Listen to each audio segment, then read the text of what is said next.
بسم اللہ الرحمن الرحیم، السلام علیکم ناظرین، ایک نئی ویڈیو کے ساتھ آپ کے سامنے حاضر ہیں۔ ناظرین، علیمہ خان صاحبہ نے پاکستان تحریک انصاف کی تمام قیادت پر عدم اطمینان کا اظہار کر دیا ہے۔ یہ کیا ماجرا ہے، پوری تفصیل سے آپ کے سامنے رکھیں گے۔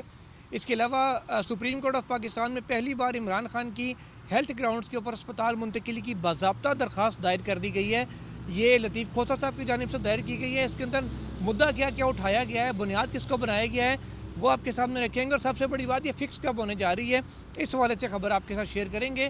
اور اس سے بھی بڑھ کے جو ایک آخری سٹوری جو ہم اس کے اندر ڈسکس کریں گے ولاگ میں، وہ سب سے بڑی خبر آج کی وہ یہ ہے کہ اسلام آباد ہائی کورٹ میں جہاں عمران خان صاحب کی بریت کی درخواستیں، ان کی سزا معطلی کی درخواستیں پینڈنگ ہیں، ہیلتھ گراؤنڈ اس کے اندر ایڈ ہو چکا ہے، وہ سب درخواستوں کے حوالے سے بیرسٹر گوہر نے ایک بڑا انکشاف کیا ہے کہ وہ اسی ہفتے کے اندر لگنے جا رہی ہیں۔ غالباً کل ان کو سماعت کے لیے مقرر کیا جا رہا ہے۔ یہ پیغام پاکستان تحریک انصاف کو پہنچا دیا گیا ہے اسلام آباد ہائی کورٹ کی جانب سے۔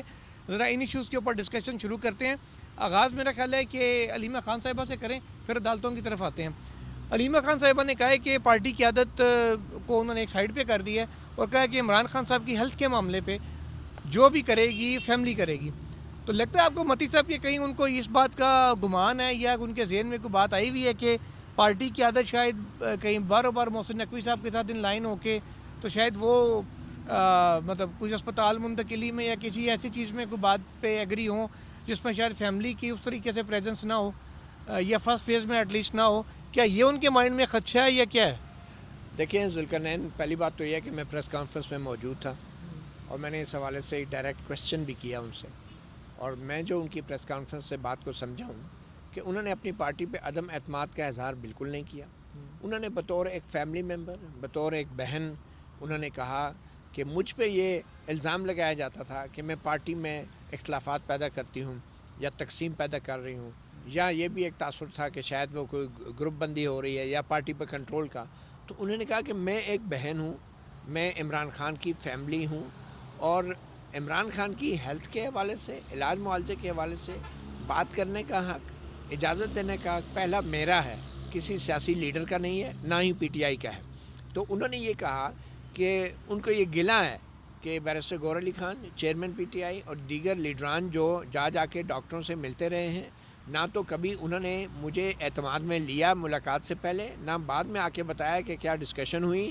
تو as a family member of Imran Khan, میں آئندہ کے لیے یہ توقع کروں گی کہ پارٹی جو ہے علاج معالجے کے معاملے پہ، صحت کے معاملے پہ، سیاسی معاملات پہ نہیں، جو زندگی اور موت کا معاملہ ہے، صحت کا معاملہ ہے، اس کے اوپر میرے سے مشاورت بھی کرے گی پارٹی، اور مجھے بتائے گی بھی کہ پھر طے کیا ہوا ہے، اور کوئی بھی فیصلہ اگر ہونا ہے تو وہ پارٹی جو ہے میرے سے پوچھے بغیر نہیں کر سکتی، کیونکہ میں فیملی ہوں اور عمران خان جو ہے منظر عام پہ ہے نہیں۔ تو میں نے ان سے ڈائریکٹ یہ سوال بھی کیا کہ کیا آپ نے اب اپنی پارٹی کو بیان دینے سے بھی روک دیا ہے اس معاملے پہ؟ تو انہوں نے کلیئر کیا کہ ایسا نہیں ہے، اور میں بطور ایک فیملی ممبر صرف ایک شکایت لگا رہی ہوں، اور میں آپ بتاؤں گی کہ ایک فیملی ممبر کی کیا اہمیت ہوتی ہے جہاں پہ مسئلہ صحت کا آ جائے، اور عمران خان کی صحت کا معاملہ جو ہے اس کے اوپر میں بطور ایک بہن، میری اپنی ایک رائے ہو سکتی ہے، میرا سیاسی جماعت سے اس معاملے پہ کوئی تعلق نہیں ہے، اور اس حوالے سے میں یہ توقع کرتی ہوں کہ سیاسی جماعت بھی جو ہے ہمارے یہ جو نجی معاملات ہیں یا عمران خان کی صحت کا معاملہ ہے وہ ہماری فیملی سے ڈسکس کرے گی، ہر معاملے پہ ہمیں اپڈیٹ رکھے گی اور ہمیں بریف بھی کرے گی، اور اس کے بعد جو بھی فیصلہ ہوگا وہ ہماری ان پٹ اور ہماری مشاورت سے ہوگا۔ تو مجھے ایسا کوئی تاثر نہیں ملا کہ انہوں نے منع کر دیا پی ٹی آئی کو کہ اب سب باتیں، بیان بازی بھی اور فیصلے بھی جو ہے وہ فیملی کرے گی یا علیمہ خان یا ان کی بہنیں خود کریں گی۔ انہوں نے صرف یہ ضرور آج کہا ہے کہ میں اب پبلکلی بتاؤں گی اور شکایت کروں گی۔ پہلے میں پارٹی کے اندر جب کہتی تھی کہ مجھے آپ اعتماد میں نہیں لے رہے، میں بہن ہوں عمران خان کی، تو آپ لوگ یہ تاثر دیتے تھے کہ شاید میں پارٹی پہ اثر انداز ہو رہی ہوں، تو ایسی کوئی چیز نہیں ہے۔ تو میں تو ان کی باتوں سے یہی سمجھاؤں کہ اب وہ بطور سسٹر وہ اپنا جو اختیار جتا رہی ہیں، اور میری یہ رائے ہے کہ بطور سسٹر، بطور family of Imran Khan, now she will be more assertive, اور وہ زیادہ با اثر ہوں گی علاج معالجے کی حد تک جو فیصلہ سازی پارٹی میں ہوگی، تو اس پہ علیمہ خان اور بہنوں کا انپٹ جو ہے بڑا کروشل ہو جائے گا۔ اور ڈیفینیٹلی میں ذاتی طور پہ بھی یہ سمجھتا ہوں کہ جب آپ گلہ کرتے ہیں حکومت سے، گلہ کرتے ہیں ڈاکٹروں سے کہ وہ فیملی ممبر کو رسائی نہیں دے رہے، علاج معائنے کے دوران فیملی ممبر موجود ہونا چاہیے، تو جو گلا آپ ڈاکٹروں اور حکومت سے کر رہے ہیں وہ گلا تو ڈیفینیٹلی پی ٹی آئی پہ بھی بنتا ہے کہ پی ٹی آئی بغیر پوچھے جو ہے بہنوں سے کیسے جا کے باتیں کر سکتی ہے یا بریفنگ لے سکتی ہے یا کوئی فیصلے کر سکتی ہے. تو یہ گلا تو ڈیفینیٹلی پھر ایک بنتا ہے. ایک ایشو یہ بھی ہے نا کہ عمران خان صاحب ظاہر ہے فیملی ممبرس ان کے ہیں ہی, وہ ایک فیملی سے ان کی فیملی لائف بھی ہے, لیکن اس کے ساتھ ہی ساتھ وہ سابق وزیر اعظم میں ایک سیاسی جماعت کے سربراہ ہیں. اب پولیٹیکلی جو چیزیں ہیں وہ گورنمنٹ ان کی پولیٹیکل سائڈ سے ڈیل کرتی ہے, کیونکہ ظاہر اپوزیشن ہے, اپوزیشن بھی شدید ترین اپوزیشن ہے کہ ٹاکنگ ٹرمز بھی نہیں ہیں آپس میں. تو وہ پھر اب محسن نقوی صاحب جیسے غیر سیاسی جو وزیر ہیں وہ رابطہ کرتے ہیں بیرسٹر گور صاحب جیسے غیر سیاسی لوگوں کے ساتھ کہ یار ادھر کوئی معاملات ایسے کرنا ہے تو ویسے کرنا ہے. تو وہ پولیٹیکل پارٹی کے سربراہ یا ان کے قائد ہیں, تو اس لیے شاید وہ گورنمنٹ پولیٹیکل سائڈ سے بات کرتی ہے. اصولاً تو جیل انتظامیہ کو یا کسی کو گورنمنٹ سے ہی کسی وزیر کو ان کی فیملی کو رابطہ کر کے ڈائریکٹ بات کرنی چاہیے, لیکن وہ چاہے پولیٹیکلی چیزوں کو ہینڈل کر رہے ہوتے ہیں کہ ظاہر ہے احتجاج ہر جگہ پولیٹیکل پارٹی کر رہی ہے, فیملی نہیں کر رہی. جی ہاں, آپ کی بات بالکل درست ہے ذوالقرنین. تو شاید اس وجہ سے وہ اس کو بھی کرتے ہیں. بالکل یہی بات ہے. علیمہ خان نے بار بار کہا کہ وہ محسن نقوی کون ہوتے ہیں, وہ جا کے کیوں پی ٹی آئی کی قیادت سے بات کرتے ہیں. یہ ایسا معاملہ ہے ہیلتھ کا, صحت کا, علاج کا معاملہ جو ہے یہ فیملی ممبر سے کرنا چاہیے. آپ سیاسی قیادت سے جا کے کیوں کرتے ہیں؟ اور جو محسن نقوی تاثر دے رہے ہیں کہ شاید علیمہ خان جو ہے وہ مزاحمت کرتی ہیں, مخالفت کرتی ہیں, علاج میں تاخیر کی وہ ذمہ دار ہے, اس کے اوپر بھی انہوں نے کہا کہ میں تاخیر کی ذمہ دار کیسے ہو سکتی ہوں, فیصلے تو حکومت نے کرنے ہیں اور جو کچھ کیا حکومت نے کیا. اور علیمہ خان کا یہ موقف تھا کہ پارٹی جو ہے وہ ڈیفینیٹلی سیاسی فیصلے کرنے کا حق رکھتی ہے, اس میں میرا کوئی تعلق نہیں ہے, مگر جب بات عمران خان کی صحت اور علاج کی ہوگی تو عمران خان کی بہنوں سے مشاورت اور ان کی منظوری اور ان کے نالج میں ہر چیز ہونی چاہیے. پارٹی جو ہے عمران خان کی بہنوں کو اعتماد میں لیے بغیر جو ہے عمران خان کی صحت کے حوالے سے کوئی فیصلے کرنے کا حق نہیں رکھتی. اور انہوں نے کہا اب میں بتاؤں گی کہ فیملی کیا ہوتی ہے اور سیاسی جماعت کیا ہوتی ہے, اب میں بتاؤں گی کہ بطور فیملی میرے کیا رائٹس ہیں اور سیاسی جماعت جو ہے. اور انہوں نے ڈیفینیٹلی پبلکلی پہلی دفعہ انہوں نے پی ٹی آئی کو اس طرح تنقید کا نشانہ بنایا ہے بطور ایک سیاسی جماعت. اس سے یہ واضح ہوتا ہے کہ میرے خیال میں علیمہ خان بہت کلیئر ہیں کہ جہاں تک ہیلتھ کا معاملہ ہے وہ پھر ان کے لیے پی ٹی آئی جو ہے وہ اہمیت نہیں رکھتی, ان کے لیے ان کا بھائی عمران خان زیادہ اہمیت رکھتا ہے. ظاہر ہے ان کا تو سارا بھائی کے ساتھ ہی ہے, پارٹی سے کوئی لینا دینا نہیں ہے. اچھا آپ ذرا آتے ہیں عدالتی سائڈ پہ. عمران خان کی ہیلتھ کو لے کے پہلی بار سپریم کورٹ آف پاکستان میں درخواست دائر ہوئی ہے, ٹھیک ہے, اور لطیف کھوسہ صاحب نے دائر کی ہے جس کے اندر انہوں نے پوری وہ ہسٹری لکھی ہے کہ کب سے وہ جیل میں تھے, سپریم کورٹ میں کون سی درخواستیں ہماری پینڈنگ ہیں, ان کے اندر یہ سی ایم میں دائر کی جا رہی ہے. اور اس پہ انہوں نے حوالہ دیا پورا اس آرڈر شیٹ کا بھی کہ عدالت نے آرڈر دے کے فرینڈ آف کورٹ بنایا, پھر فرینڈ آف کورٹ گیا, جا کے ہوا, اس کے بعد دوبارہ میڈیکل ہوا, پھر دوبارہ چیک اپ ہوا. ساری ڈیٹیل انہوں نے لکھتے ہوئے اس میں یہ کہا ہے نہ تو ان کے ذاتی معالج کو شامل کیا گیا, جیل رولز کا حوالہ دے کے کہا ہے کہ اس کے اندر فیملی کو بھی شامل نہیں کیا گیا. اب انہوں نے مانگا کیا عدالت سے, نمبر 1 کہ وہ کہتے ہیں کہ خود ہی سرکاری رپورٹ میں ہے کہ جن کی انجیوگرافی کرائی جائے تو ان کا مکمل چیک اپ کیا جائے, صرف آنکھ کا نہیں کہ کلاٹ کہیں بھی ہو سکتا ہے. تو شفا انٹرنیشنل شفٹ کر کے نہ صرف مکمل ان کا چیک اپ کیا جائے بلکہ ذاتی معالجین کو بھی ایکسیس دی جائے اور فیملی ممبر کو بھی ایکسیس دی جائے جو قانونی تقاضا ہے جیل مینول کے مطابق. یہ استدعائیں انہوں نے کی ہیں کہ اسپتال شفٹ کیا جائے. اب یائی افریدی صاحب کے جو رجسٹرار صاحب ہیں سپریم کورٹ کے, انہوں نے پرسوں سلمان اکرم راجہ کو کہا کہ درخواست دائر کریں, ہم لگا دیں گے. کل گور صاحب کو کہا کہ درخواست دائر کریں, اسی ہفتے لگا دیں گے. آج درخواست دائر ہو گئی ہے. ابھی تازہ ترین اپڈیٹ یہ ہے کہ گور صاحب, شاہد کھٹک صاحب اور غالباً ایک اور صاحب ہیں, یہ ابھی تینوں پھر گئے ہیں رجسٹرار کے پاس بتانے کے لیے کہ بھاجن دائر کر دی ہے, اب اس کو لگا دیں. تو پرسوں غالباً مجھے لگتا ہے کہ یہ درخواست یہاں پہ لگ جائے گی, یا کل صبح 9:30 بجے لگ جائے گی, یا پرسوں جمعے کے دن لگ جائے گی. اور اس کے اوپر فیصلہ کیا آتا ہے وہ بات کی کہانی ہے. پہلے تو عدالت میڈیکل بورڈ بنائے گی, دیکھے گی کیا ہے کیا نہیں ہے. سرکاری رپورٹ 16 فروری کی آلریڈی اٹارنی جنرل جمع کروا چکے ہیں, اس کو بھی دیکھا جائے گا. ساتھ ہی ساتھ یہ اسلام آباد ہائی کورٹ میں, چلیں ہائی کورٹ کو بعد میں ڈسکس کرتے ہیں, پہلے اس طرف آ جائیں. جی ہاں, دیکھیں یہ بڑی ہی ایک کانسٹیٹیوشنلی اور لیگلی یہ بڑی ہی ایک کمپلیکس سچویشن ہے. اس سے پہلے سپریم کورٹ نے چیف جسٹس یحییٰ آفریدی کے بینچ نے اپنا ایک عدالتی معاون مقرر کیا ایک ایسی کیس کے اندر جو کیس بہت پرانا پینڈنگ ہے, جس کے اندر آپ کو یاد ہے جب عمران خان کو پہلی بار اٹک جیل لے کر گئی تھی حکومت, تو اٹک جیل کے حوالے سے اس وقت سپریم کورٹ نے رپورٹ مانگی تھی. ہمیں یہ نہیں بھولنا چاہیے کہ اس وقت کی سپریم کورٹ میں اور آج کی سپریم کورٹ میں بہت فرق ہے. اور جو رپورٹ مانگی گئی تھی وہ اس پروسیڈنگ کا اس وقت بھی جو حصہ بنایا گیا تھا وہ بیسیکلی اس وقت کمپلیٹ جسٹس اور سو موٹو اختیارات والی سپریم کورٹ تھی جس کے اندر یہ ساری کارروائیاں کی گئی تھیں.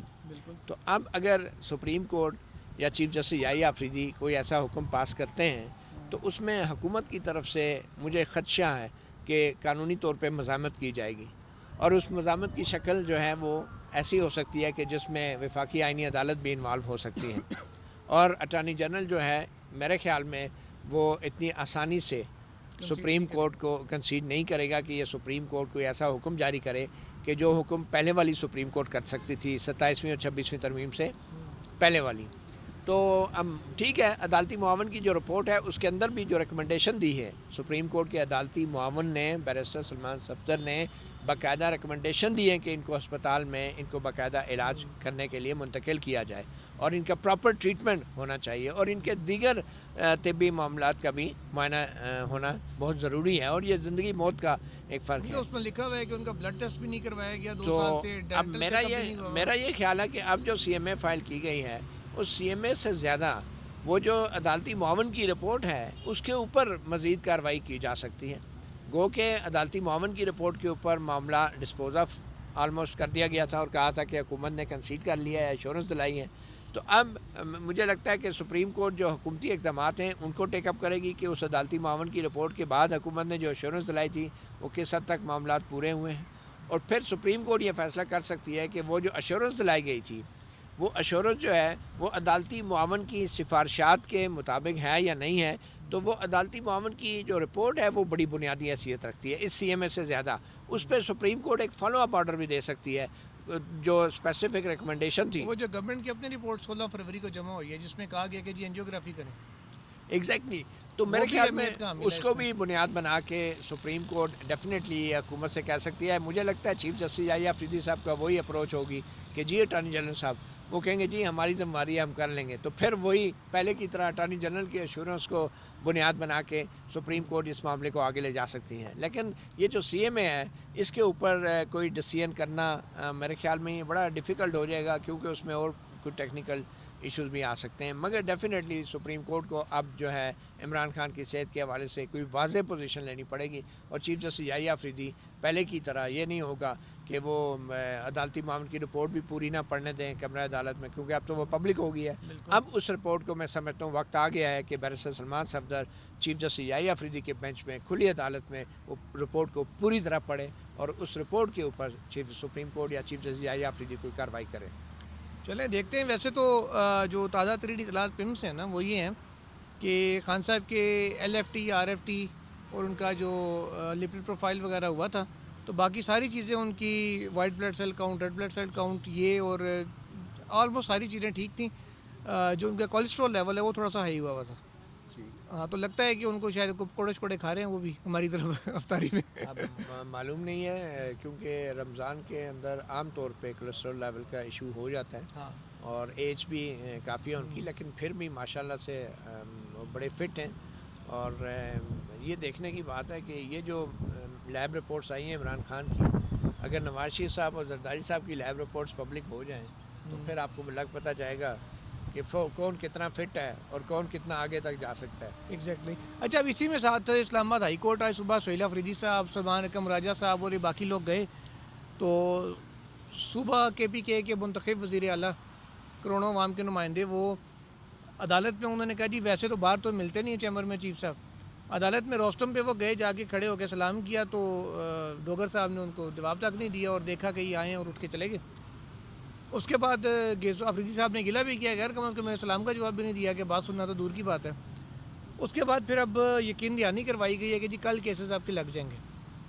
اب کل اگر کیسز لگتے ہیں تو پہلے جتنے دفعہ بھی ڈوگر صاحب نے کیس لگایا سب کے شور کرنے پہ کبھی نیب ٹائم مانگتا تھا, کبھی کیا ہوتا تھا, کبھی کیا ہوتا تھا. اب کہیں ایسا نہ ہو کل ایک ہی ٹائم پہ دونوں جگہ کیس لگ گئے, نہ وہ ادھر کریں نہ وہ ادھر کریں. نہیں میرے خیال میں دونوں جگہ کا کیسز جو ہے مختلف نوعیت کے ہیں وہ تو مختلف وکیل ہوں گے لیکن جو کمرہ عدالت میں ہوا اس کا تو میں کنٹینرز کی بڑی کھیپ ہماری بیک سائڈ سے گزری ہے. جب میں آ رہا تھا تب یہ سرینا کے پاس کھڑے ہوئے تھے. اب معلوم نہیں ہے یہ شاید ریڈ زون بند تو نہیں کر رہے دوبارہ سے, پتہ نہیں بٹ اینی وے میرے خیال میں رمضان میں تو اپوزیشن والے بھی روزے ہی رکھتے ہیں, ان سے تو کوئی خطرہ نہیں ہونا ہر چاہیے, قسم کے احتجاج کا روزہ ہوتا ہے. لیکن یہ ہو سکتا ہے عید کے بعد کی تیاری ہو. بٹ اینی وے, میں خود کمرہ عدالت میں موجود تھا, میں عینی شاہد ہوں کیا ہوا. چیف منسٹر سہیل آفریدی جو ہیں وہ روستم پہ آلریڈی ایک کیس چل رہا تھا, وکلا دلائل دے رہے تھے, تو جو آخری کیس سے پہلے جو ہے وہ جا کے کھڑے ہو گئے تھے پیچھے ذرا ہو کے. سہیل آفریدی تھے, ان کے ساتھ ایک وکیل تھے اور ایک خاتون وکیل تھی اور ایک اور, تو وہ کھڑے ہو کے انہوں نے ایک قسم کا ایک اشارہ دیا کہ ہم روستم پہ آنا چاہتے ہیں. اس وقت چیف جسٹس سرفراز ڈوگر جو ہیں وہ کیس سن رہے تھے روستم کے اوپر کھڑے وکلا کا. وہ جب کیس ختم ہوا تو وہ آخری کیس تھا, تو جو ہی ختم ہوا تو سہیل آفریدی بہت تیزی سے روستم کی طرف گئے, لیکن وہ چیف جسٹس سرفراز ڈوگر اپنے جو چیف جسٹس کا گاؤن ہوتا ہے اس کا ایسے سیدھا کر کے وہ کھڑے ہونے کی تیاری شروع کر دی انہوں نے. تو اتنے میں سہیل آفریدی صاحب نے کہا السلام علیکم سر. تو چیف جسٹس سرفراز ڈوگر نے دیکھ لیا تھا کہ وہ پہلے سے پیچھے کھڑے ہیں, پھر روستم پہ آئے ہیں. انہوں نے ان کو طرف دیکھا ہی نہیں, ایسے نیچے دیکھ کے وہ کھڑے ہو گئے اور وہ چل پڑے. کوئی سلام کا جواب نہیں دی, ان کی طرف دوبارہ پھر دیکھا بھی نہیں اور وہ چل پڑے. میرا یہ خیال ہے کہ یہ بڑی ہی ایک افسوسناک صورتحال اس سے ہوئی. ایک صوبے کا چیف منسٹر, 4 کروڑ عوام کا منتخب نمائندہ, وہاں پہ اگر ایک عام آدمی, غریب آدمی بھی کھڑا ہو تو چیف جسٹس اتنی کرٹسی شو کرتا ہے کہ وہ اس سے پوچھتا ہے جی بزرگوں بھائی آپ کو کیا مسئلہ ہے, کیا چیز ہے, جو وہ کہتے ہیں اس کا جواب دے دیتے. سمپل اتنا کہہ دیتے جی زدہ صاحب آپ نے جو بات کہنی ہے وہ اپلیکیشن کی صورت میں دے دیں. اب دیکھیں نا, ایک طرف تو کئی بار ایسے ہوتا ہے نا, سپریم کورٹ میں بھی ہم دیکھتے رہے ہیں کہ لوگ کوئی نہ کوئی بندہ اپنی صدا لے کے آتا تھا, عدالت کہتی تھی یار آپ درخواست دے دیں ہم اس کو دیکھ لیں گے, لیکن یہ اس طریقے سے نہ کریں. آپ تو یہی کہہ دیتے ان کو کہ افریدی صاحب آپ لوگ اپنی درخواست دے دیں کسی وکیل کے ذریعے. دیکھیں ذوالقرنین, ہم اپنی آنکھوں سے دیکھ رہے ہیں کہ چیف منسٹر یحییٰ افریدی اور پی ٹی آئی کی سینئر قیادت علیمہ خان کتنی بار چیف جسٹس کو سیکرٹری کے آفس میں گئی ہے, اس کے چیمبر میں ان سے ملنے کی کوشش کی ہے.